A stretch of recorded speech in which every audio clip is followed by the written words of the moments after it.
burns good or burns bad? It burned good. Oh!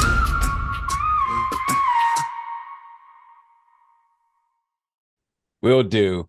My name is Nigeria Chambers of Big O Belt Media. Linda, it's a pleasure to talk to you and congratulations. But how are you doing today? Thank you. I'm doing great. Excited to be speaking to you. Awesome. Thank you so much. Yeah, big year coming off of a huge victory and win at South by Southwest, one of the biggest film festivals.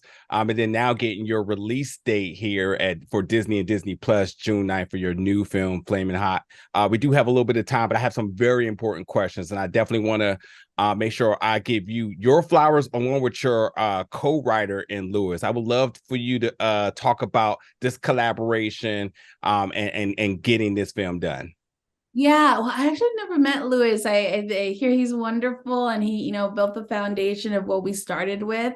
I came in 2019 after Eva was hired as a director, and she brought me in to bring her vision for the film to life. She came in with a huge vision for what she wanted this film to be. She wanted it to be very comedic, very effervescent. She wanted to be authentic and real to Richard and Judy's story. And so the collaboration really was with Eva, like me and Eva really sitting down, and she sent me her deck and she sent me like, this is what I want this movie to be. This is how I want it to feel. And I saw it and I was like, oh, wow, this is so dope. Cause it was like, referencing Scorsese, McKay, like ways that our stories are never told. Yeah. And it's something that I was hungry to see our stories told in that way. And so sitting down with her and hearing her like bounce off all her ideas and taking that all in and saying, okay, let me take that and like craft this script into something that feels like what she's envisioning, and then bring my special sauce to the table as well, which is why she hired me and why she wanted my voice. That was really the experience that I had, and it was incredible. It was incredible working with her.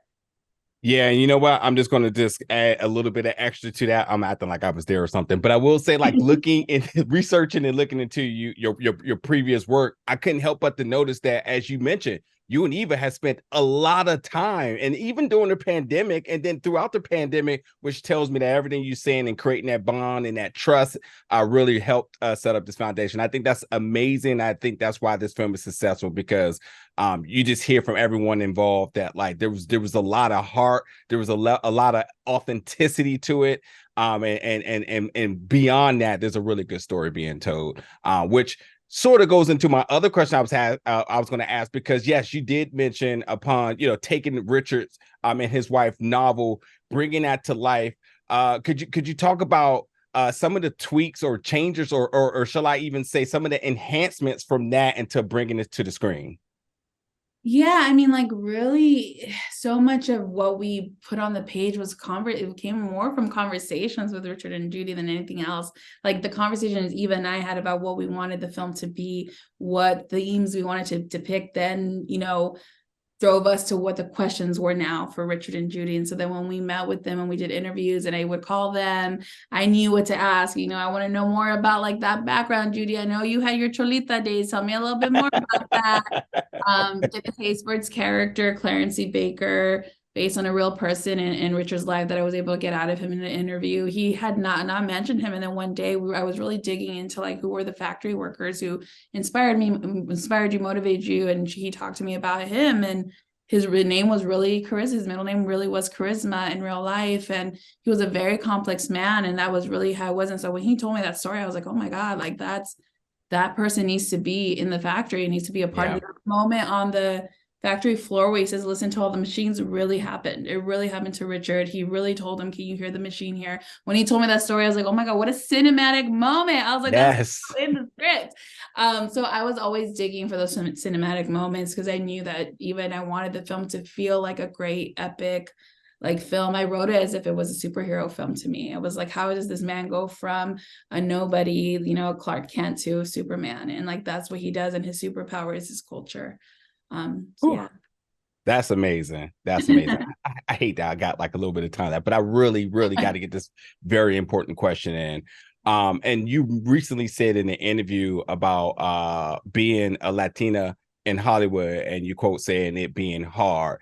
And now have seen in this movie, we even see that even being a Latino janitor was hard. What is that message that you want from that you want to relate to the audience, but also to your community, to the Latino community, and the hopes the hopes that you help that people take from this film. Yeah, is that we can do anything. Again, our superpower is our culture, and how do we erase that shame that has been inculcated in us since birth, right? Being told that we don't belong here, that we're not from here, that who we are is bad. It's been told to us for generations, when so many of us have been here for generations, and so many of us have ancestry that's been here from the beginning, that this idea that we don't belong here, that we are not American, is not true. And this is an American film. This is an American story. So show up for it as if it is. And, for me, Richard's story, it's an American dream story, but it is a story about how the American dream is flawed. And that for people in our community, it isn't as easy as people make it out to be. We have to show up for each other. And when the flaws come to fruition, who do we turn to? Our family and our community. And that's what Richard does in this film. It's what I did in my life, in my career. There's so much of Richard's story that I relate to and resonate with. It's not easy. It's hard. There's challenges every single day, extra burdens. I don't need to tell you extra burdens that we have to carry that other people don't, in order to do the simple thing of being creative, doing our art. And, for Richard, just make it, I always joke that, like, you won't believe what Richard had to go through to make a Cheeto spicy. Like, come on, like, it was so much. And here he is, a success. So I 100% relate to that. You know what? Thank you so much. Again, congratulations on the film. Thank you so much for the inspiration and talks today. I wish you nothing but success. What a very powerful message you just relayed, and also through your writing within this film. And folks, you can check out Flamin Hot on Hulu and Disney Plus June 9th. Linda, it's been a pleasure. Thank you. I appreciate you. Thank you so much.